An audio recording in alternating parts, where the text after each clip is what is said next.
Ayudas en TikTok, hay muchas ayudas de gente que no está preparada, no ha estudiado los años que pues un médico psiquiatra estudia. ChatGPT ya me ha hecho el diagnóstico. Un país con mayor déficit en general puede ser como que esa gotita que derrama el vaso, la puertita abierta para caer en un cuadro depresivo. Esto ocurre muchas veces porque esa es la etapa en la que uno empieza a jubilarse. Quizá la persona nace predispuesta genéticamente. Definitivamente sí hay una parte genética, es más prevalente en mujeres, en varones, con una relación de 2 mujeres por un varón. La psicoterapia para tratar un cuadro depresivo. Bienvenidos a Dosis en Salud, un programa creado por Edmecon, un espacio donde compartimos información médica de la manera más sencilla. El día de hoy tenemos el agrado de tener con nosotros a la doctora Paloma Valdiglesias. Ella es médico psiquiatra, a la cual le damos la bienvenida el día de hoy. Gracias, Israel. Muy buenos días a ti y a todos los que nos están escuchando también. ¿Qué tal, doctora? Coméntenos un poquito más. Mencioné que usted es especialista en psiquiatría, ¿no? Entonces, coméntenos a qué se dedica la psiquiatría, qué es lo que hace la psiquiatría, es una rama importante de la medicina, qué se tiene que hacer para ser psiquiatra, ¿no? Entonces, coméntenos un poquito eso y dónde se formó, por ejemplo, cuáles son sus afinidades en este campo de la psiquiatría. Entonces, nos interesaría conocer un poquito acerca de eso. Ok, pues sí, como bien lo menciona, soy médico psiquiatra. Me he formado la parte de pregrado, digamos, para uno ser psiquiatra. Respondo esa pregunta primero. Uno tiene que estudiar la carrera de medicina humana. Esta la hice en la ciudad de Juliaca, Puno, en la Universidad Andina, Néstor Cáceres Velázquez. Son pues 7 años, ¿no?, de formación, incluyendo el internado, luego hay un año más de servicio rural. Posteriormente uno tiene que postular a la residencia médica. Es el estudio que se hace, el residentado es el estudio que se hace para hacer la especialidad, ¿no?, que uno escoja. Eso va dependiendo de la especialidad que uno quiere. En mi caso, pues la psiquiatría en el país son 3 años. Esta la hice mediante la Universidad Ricardo Palma y en el Hospital Nacional Daniel Síez Carrión, que queda en el Callao. Ahí me formé como psiquiatra. De todos modos, siempre uno va paseando por otros hospitales, ¿no?, en el interín de la formación. Las famosas rotaciones. Las rotaciones, que usualmente son pues nacionales, dependiendo de qué es lo que se va a rotar. Y en mi caso sí tuve la oportunidad de ir un par de meses al extranjero, al Instituto Nacional de Psiquiatría en México. Se llama Ramón de la Fuente Muñiz. Que siempre es útil conocer algunas otras realidades y formaciones, ¿no? Obviamente, y aprender de esas realidades, y muchas veces, bueno, siendo México parte todavía del continente, se refleja también algunas de las cosas en el ámbito de su especialidad, me imagino, ¿no? Sí, en el país. Así es. Perfecto. Así es. Perfecto, doctora. El día de hoy tenemos un tema muy interesante que ya lo habíamos conversado anteriormente, ¿no? De qué se iba a tratar el tema de hoy. Bueno, estamos en el capítulo número 2, estamos empezando recién el podcast.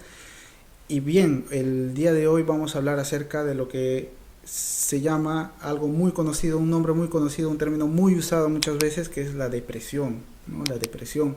Entonces, para hablar de depresión, primero quisiéramos que nos explique de manera un poco sencilla qué significa la depresión o cuál es la definición de depresión.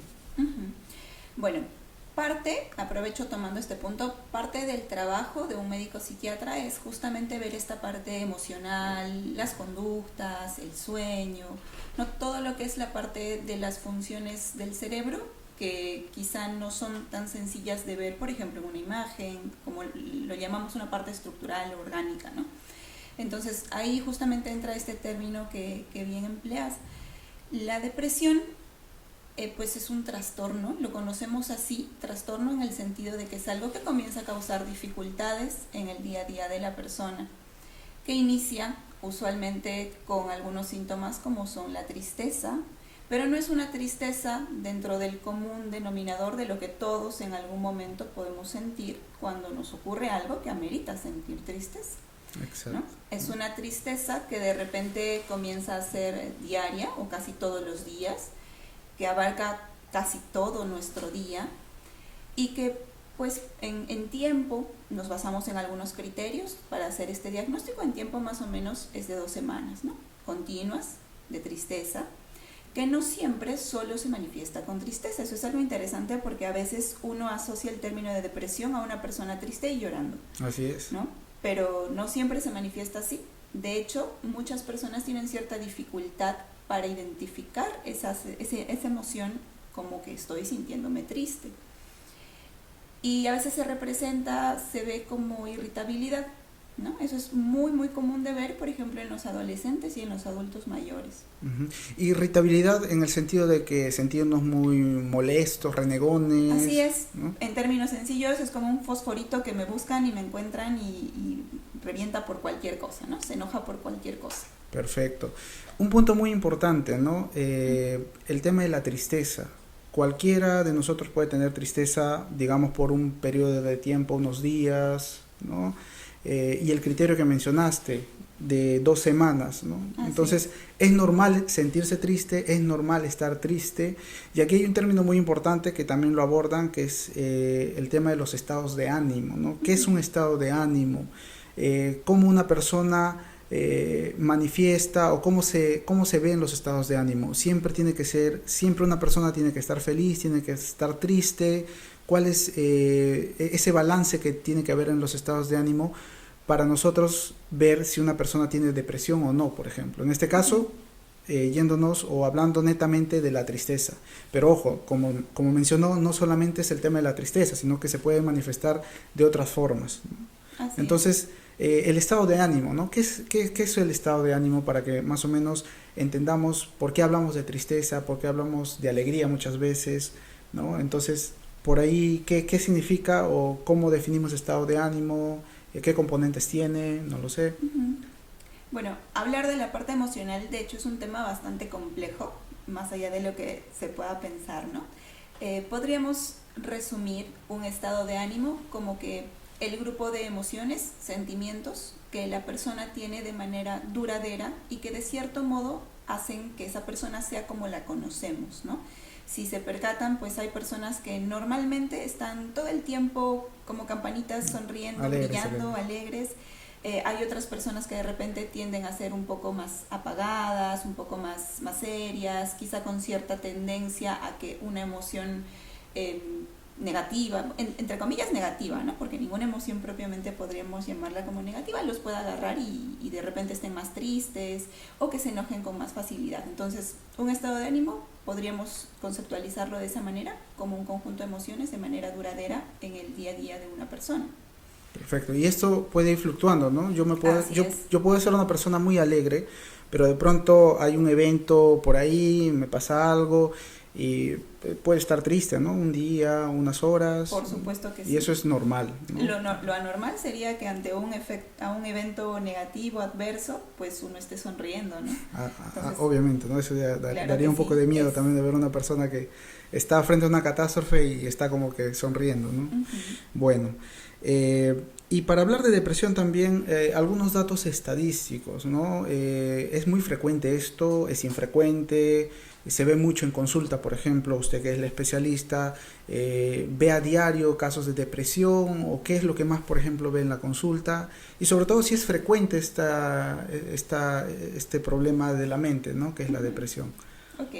Antes de repente responder esta pregunta, Israel, me gustaría sí puntualizar algo que mencionabas hace un momento, ¿no? La depresión, si bien uno de los síntomas característicos es esta parte emocional, la tristeza, también se acompaña de otros síntomas, ¿no? Hay personas que, como decía, no mencionan, no expresan, no saben identificar que me siento triste. También se observan otras cosas, ¿no? Como por ejemplo la pérdida de interés en cosas que antes les gustaba, que disfrutaban. A esto, pues médicamente lo llamamos anedonia. La falta de energía, la falta de motivación para iniciar una actividad, para mantenerla. Hay alteraciones, por ejemplo, en la parte cognitiva, dificultad para concentrarse, para atender, para aprender, dependiendo de la actividad que hagan, para desarrollarse en general. Se afecta el estado de nuestro aseo, nuestro aliño personal. Hay un cierto aislamiento social y la presencia de algunas ideas negativas hacia uno mismo, que incluso pueden incluir ideas, deseos de acabar con su vida, ¿no? De morir. Claro. El tema de, por ejemplo, no disfrutar de lo que antes disfrutaba, ¿no? Así es. Por ejemplo, personas que les gustaba hacer o dedicarse a algún deporte, a algún pasatiempo y de pronto dejan de hacerlo, ya no sienten el placer por Así es, hacerlo, el mismo ¿verdad? disfrute de antes o desaparece por completo, ¿no? Eso Ah, es lo que llamamos la anedonia, perdónenme. anedonia. Y de hecho son los dos síntomas cardinales, ¿no? El ánimo bajo, que denominamos tristeza, y la anedonia, ¿no? La dificultad Claro. para... Ojo que estamos aprendiendo algo muy importante, que no solamente se trata de estar triste, Así ¿no? es. Sino que también hay otro componente, el componente de dejar o aquellas cosas que me daban placer hacerlas antes, yo disfrutaba hacer esto, ya no lo disfruto, ¿no? Entonces, mucho cuidado ahí también, porque solamente pensamos en depresión y nos viene a la mente una persona triste, ¿no? Llorando, Así pero es. no solamente es eso, ¿no? Tiene otros componentes más. Ujú. Y en cuanto a la prevalencia, ¿es muy frecuente, es infrecuente, más o menos frecuente? Pues voy a tratar de responder eso basándome en algunos datos de algunas organizaciones referentes, ¿no? Por ejemplo, la Organización Mundial de la Salud nos dice que a nivel mundial, aproximadamente en la actualidad, existen alrededor de 265 millones de personas que atraviesan por un cuadro depresivo. Eso es a nivel mundial. Esto es más común en países en vías de desarrollo como el nuestro, ¿no? Por muchos factores que seguramente tocaremos más adelante. Yéndonos más aquí, más hacia nuestra propia realidad, el Ministerio de Salud nos dice que alrededor del 6 al 10% de la población atraviesa un estado depresivo en algún momento de su vida. Y si queremos, por ejemplo, dividirlo por género, es más prevalente en mujeres que en varones, con una relación de 2 mujeres por un varón. Ujú. Ahora, a esos términos numéricos, ¿no? Lo que mencionaste, del 6 al 10%, es como decir que tenemos en un salón 10 personas y de las 10 personas, una persona va a presentar depresión alguna vez en su vida.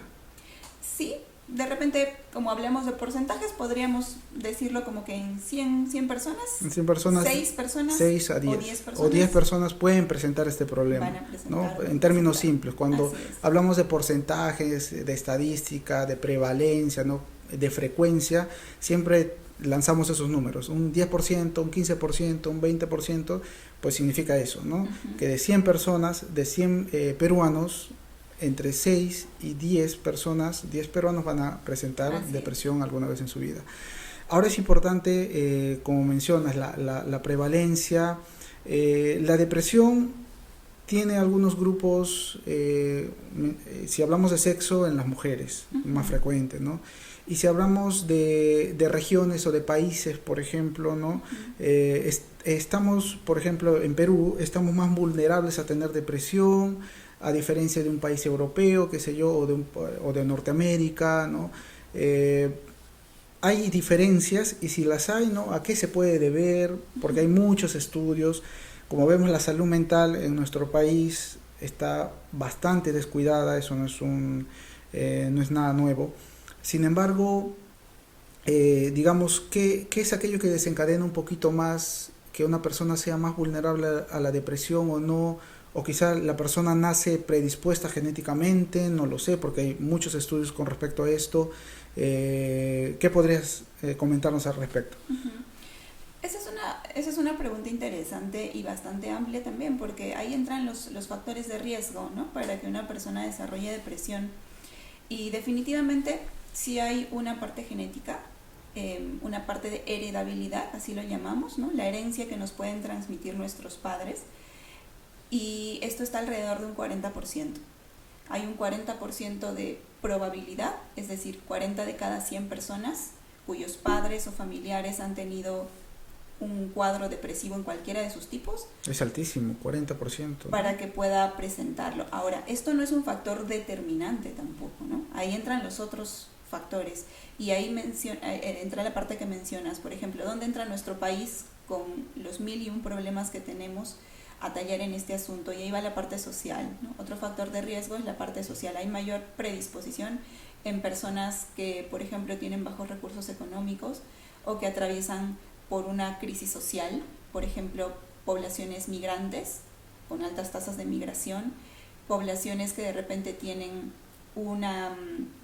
una situación económica, pero no solamente familiar, sino por el ámbito social, que no es estable. Esta inestabilidad económica e incluso política también es un factor social importantísimo para desarrollar un cuadro depresivo. Y también dentro de lo que son grupos etarios hay una diferencia importante, ¿no? Es mucho más común en las mujeres que esto se presente entre la edad media, entre los 20 y 40 años, donde también hay mayor influjo hormonal que afecte. Okay. Y en los varones ocurre usualmente ya pasando de la adultez a la adultez mayor. Y esto ocurre muchas veces porque esa es la etapa en la que uno empieza a jubilarse. Claro, claro. O sea, en resumen, tenemos muchos factores que influyen a que una persona pues presente este cuadro de depresión. Entre ellos lo genético, ¿no? Lo genético es la herencia que nos dan nuestros papás, que muchas veces o sea, que no podemos cambiar porque ya venimos y nacemos con eso, ¿verdad? Pero no necesariamente quiere decir que si tu papá o tu mamá tuvo depresión, tú vas a tener depresión. Exacto, ¿no? Sino que hay factores dentro de donde vivimos que influyen, ¿no? Entonces, podría ser que países con un poco más de desarrollo económico, un bienestar o una calidad de vida mucho mejor, presenten, digamos, que una disminución un poquito, a diferencia de otros países donde hay inestabilidad política, hay más pobreza. ¿Sí? Se podría decir que es un factor contribuyente a... Definitivamente, un país con mayor déficit en general puede ser como que esa gotita que derrama el vaso, ¿no?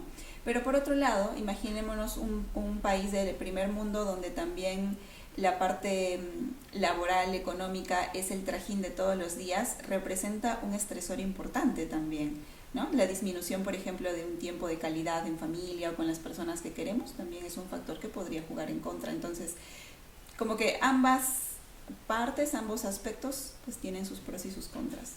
Y en los adultos mayores, ¿no? Se genera un poquito más, o se presenta un poquito más el tema de la depresión, quizás por el tema que se cambia bastante el ritmo de vida, ¿no? El ritmo de vida, o también el adulto mayor que muchas veces cuando deja de trabajar, deja de suplir, deja de ser un aportante dentro de la familia, también por ahí siente un grado de, quizá no se siente tan importante como antes. Podrían ser cosas que contribuyen también, ¿no? En el dato estadístico que mandaste, de que pues en varones sobre todo, ¿no? En la etapa de adulto mayor, adulto mayor, cuando ya empiezan a jubilar se presentan estos problemas, ¿no? Sí, así es.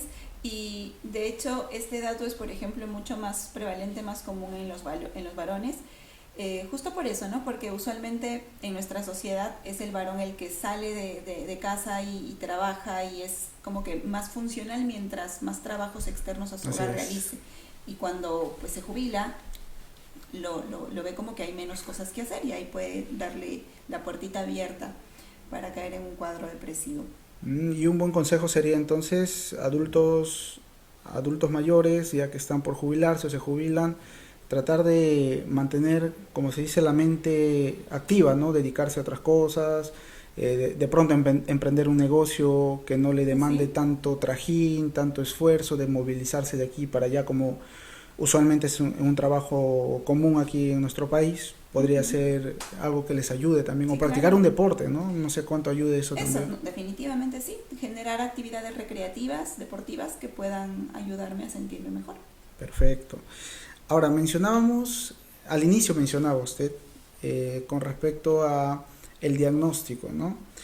Hay algunas otras enfermedades dentro de la medicina que podrían expresarse con depresión. ¿Por qué? Porque generalmente, en psiquiatría se dice que es una especialidad donde primero hay que descartar otras enfermedades, ¿no? Como pueden ser, qué sé yo, un hipotiroidismo, por ejemplo, que puede estar asociado a un estado de ánimo bajo, y que el desencadenante sea ese problema hormonal en este caso, ¿no? Entonces, hay otras enfermedades que pueden desencadenar que una persona esté triste, y no solamente el diagnóstico como tal de depresión, que es un diagnóstico psiquiátrico, un diagnóstico mental, por así decirlo, ¿no? En términos simples. Bueno, te diré que si bien sí se escucha mucho esto, ¿no? Pero no siempre una enfermedad, una situación en salud mental es un diagnóstico de descarte, ¿no? Porque también existen criterios clínicos en los cuales nos basamos para plantear una posibilidad diagnóstica. Sin embargo, dentro de esos mismos criterios, pues hay uno, que es el último, que dice descartar otras causas, ¿no? Así es. Pero es parte de, no es Del diagnóstico. No es precisamente que sí o sí tenga que descartarlo todo antes de hablar de una depresión, pero sí hay algunas enfermedades que pueden cursar con síntomas depresivos. Por ejemplo, como bien mencionabas, el hipotiroidismo, ¿no? Muchas veces nosotros no siempre de inicio, cuando tratamos a un paciente con depresión, solicitamos una evaluación de perfil tiroideo, por ejemplo, ¿no? De estas hormonas tiroideas. Mira, No porque se ocurre. escucha bastante eso, o sea, Ajá. de que siempre vas y quieres descartarlo primero, como se dice en medicina, alguna organicidad, algo que se puede tratar, un desequilibrio hormonal o algún otro problema, ¿no? Claro, ahí nos basamos en la clínica, ¿no? En toda la historia que nos narra esa persona que acude a la consulta, y dependiendo de las características de ese cuadro depresivo es que podemos orientarnos a si son síntomas típicos de un cuadro depresivo o no lo son, ¿no? Algunas de esas atipicidades, es decir, síntomas clínicos que no están tan dentro de la normalidad, dentro de un cuadro depresivo, nos pueden hacer sospechar en otros diagnósticos, y de ahí pues sí podemos pedir algún otro examen adicional, ¿no? Claro, eso es muy importante. ¿Por qué? Porque justamente estos problemas, cuando uno se siente triste, siempre trata de buscar ayuda. Muchas veces, pues, en redes sociales hay muchas ayudas, en TikTok hay muchas ayudas de gente que no está preparada, no ha estudiado los años que pues un médico psiquiatra estudia para poder tratar una enfermedad en específico y para poder hacer el análisis, ¿no? El análisis completo, como bien mencionó, la historia clínica, preguntar, examinar, ver qué es lo que está pasando, analizar los datos y sacar unas conclusiones, porque eso toma bastante tiempo, de bastante tiempo, de bastantes horas, ¿no? De una especialidad que dura 3 años, una subespecialidad que dura 1 año, 2 años más. Entonces, ahí hay que tomarle bastante importancia, hay que valorar bastante el trabajo por esa parte del médico especialista, ¿no? Para eso está una especialidad determinada, para poder ayudarnos de una manera muy óptima en el problema que estamos tratando de solucionar, ¿no? Así es. Y eso es algo importante, porque es muy común que llegue alguna persona a consulta diciendo que lo vi en TikTok, lo vi en Instagram, o en una ocasión Eso me es muy pasó, común. ChatGPT ya me ha hecho el diagnóstico. Ahora ChatGPT sí. Ajá. Ahora Entonces, es importante sí saber diferenciar eso, y eso solamente lo logramos pues con la clínica. con la clínica, la práctica, los años de estudio, Así ¿no? Es importantísimo.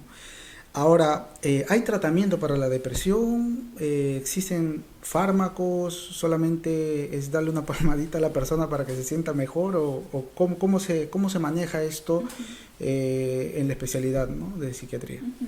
Pues sí, definitivamente hay un tratamiento. Yo siempre suelo decir que el tratamiento para una depresión está basada en 3 pilares fundamentales, ¿no?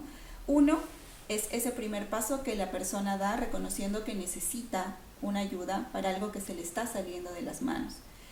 A veces, y es lo mejor, es que haya un familiar detrás sosteniendo a esa persona, porque va a ser importante. Entonces, uno de esos pilares está basado en tratar de fomentar algunos hábitos de vida saludable en esa persona, de repente más actividad física, recreativa y demás. El segundo pilar es la parte psicoterapéutica. Yo valoro muchísimo el apoyo de la psicoterapia para tratar un cuadro depresivo, por ejemplo. Y entendemos a la psicoterapia como el apoyo de un profesional, que usualmente es un Un psicólogo. psicólogo. Hay psiquiatras también que hacen psicoterapias porque tienen una formación adicional, ¿no? Pero pues es ese apoyo que puede estar de una escucha activa, de tratar de conversar con esa persona, tratar de entenderla, ayudarle a descubrir estrategias de afrontamiento, de autorregulación y demás. Y el tercer pilar es la parte farmacológica. Existen muchos fármacos que comúnmente llamamos antidepresivos, pero también existen otros que a veces usamos como para ayudar a ese antidepresivo, y claro, va a depender de cada persona. Exacto, muy importante, ¿no? Recalcamos que la doctora no empezó a comentarnos de tratamiento y de frente nos mencionó los fármacos, que muchas veces creemos que el fármaco va a hacer todo el trabajo que no hacemos nosotros, ¿no? Así es. ¿Por qué? Porque cuando llegamos a consulta muchas veces queremos que el fármaco haga todo por nosotros, cuando no es así. Lo que primero mencionó fue la familia, quienes están detrás de uno, los amigos, quienes acompañan a esa persona que está pasando por un momento difícil. Lo segundo también es la psicoterapia, es un área dentro de la psicología también, o dentro de la psiquiatría, que se dedica a buscar mecanismos para cambiar un poquito el pensamiento que pueda tener la persona, ¿no? Cambiar la conducta, un poquito el pensamiento, a través de la práctica, ¿no? No solamente es conversarlo, el aprendizaje. Exacto, entonces muy importantísimo esos dos puntos, antes que incluso los fármacos, ¿no? Y es algo que valoro, que empezó a comentarnos acerca de la familia y del apoyo psicoterapéutico, y no solamente los fármacos. Así es. ¿No? Sí, por dos motivos, básicamente, lo que mencionas, uno, y dos, porque pues a veces se tiene el concepto de que el psiquiatra solo da fármacos. Así es. Y no siempre es así, ¿no? Dentro de esa evaluación clínica, pues nosotros determinamos hasta qué punto, de repente sí es necesario utilizar un fármaco, o de repente podemos esperar un poco porque quizá hay otros factores que pueden mejorar y mejor ese cuadro, ¿no? Entonces, eso lo vamos evaluando igual, dependiendo de cada paciente. Perfecto. Y otra pregunta más es, a ver, yo siempre también por ahí escucho de un familiar o en la consulta que dicen que estos fármacos que se dan contra la depresión, una vez que los tomas ya es imposible que los dejes, son adictivos. Hay esa creencia bastante marcada en la población, ¿no? ¿Qué nos puede decir al respecto? ¿Son adictivos? Una vez que los usas, ¿nunca más puedes dejar de usarlos, o es algo que es erróneo? Pues sí, es una de las preguntas más comunes y que más rechazo trae para iniciar un tratamiento en psiquiatría, ¿no?